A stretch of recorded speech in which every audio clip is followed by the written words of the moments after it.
VIP road উল্টোডাঙায় তীব্র যানজট। আর এই ভিআইপি রোড উল্টোডাঙার তীব্র যানজট কমাতে রাজ্য সরকার পরিকল্পনা নিয়েছে, যে পরিকল্পনা বাস্তবায়িত করবে কেএমডিএ। ইতিমধ্যেই শুরু হয়েছে সেই বেইলি ব্রিজের কাজ। ভিআইপির উপরে দক্ষিণদারি থেকে এই ব্রিজ যাবে সল্টলেকের এ ব্লকে, এবং সল্টলেকের এ ব্লকে রীতিমতো সেখানে মানুষদের ইতিমধ্যেই একটি রব উঠেছে যে এতে জ্যামজট অনেকটাই কমবে।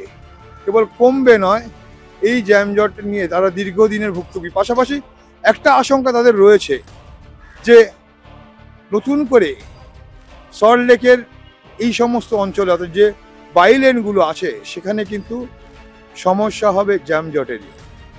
আর সেজন্যে তারা আগেভাগেই পুলিশ প্রশাসনের সঙ্গে কথা বলেছেন এবং সেখানে জ্যামজট কমানো এবং তাদের সুরাহার জন্যে সিগন্যালিং অর্থাৎ যে সিগন্যালের ব্যবস্থা রয়েছে পুলিশের, তার রীতিমতো ঢেলে সাজানোর কথাও তারা বলেছে। আশঙ্কা থাকতেই পারে, কিন্তু বিশেষজ্ঞদের মত এই ব্রিজ হলে, বেইলি ব্রিজ হলে 2 লেনের হবে এই বেইলি ব্রিজ।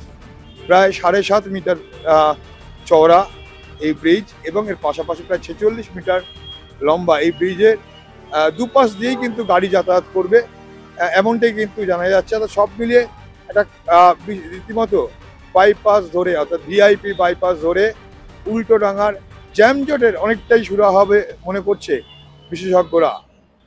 এই যে আপনাদের পিছনে, এই কিয়স্কের পিছনে কাজ হচ্ছে, দেখলাম এটা কিসের কাজ হচ্ছে বলবেন? এখানে নতুন একটা বেইলি ব্রিজের কাজ হচ্ছে। এত গাড়ির প্রেসার, যার জন্য একটা বেইলি ব্রিজে হচ্ছে না।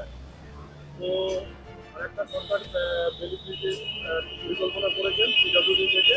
তো এটার কাজ হচ্ছে, এখনো পুরোপুরি সম্পূর্ণ হয়নি।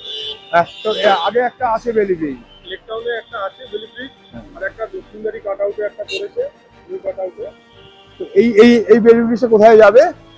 এই বেইলি ব্রিজটা আপনার যে সল্টলেক হচ্ছে, এদিক থেকে আপনার ভিআইপিতে উঠলো, একটা যাচ্ছে উল্টোডাঙার দিকে, আবার এখান থেকে কাটিং করে আবার চলে যাচ্ছে আপনার ভিআইপি এয়ারপোর্টের দিকে যাচ্ছে।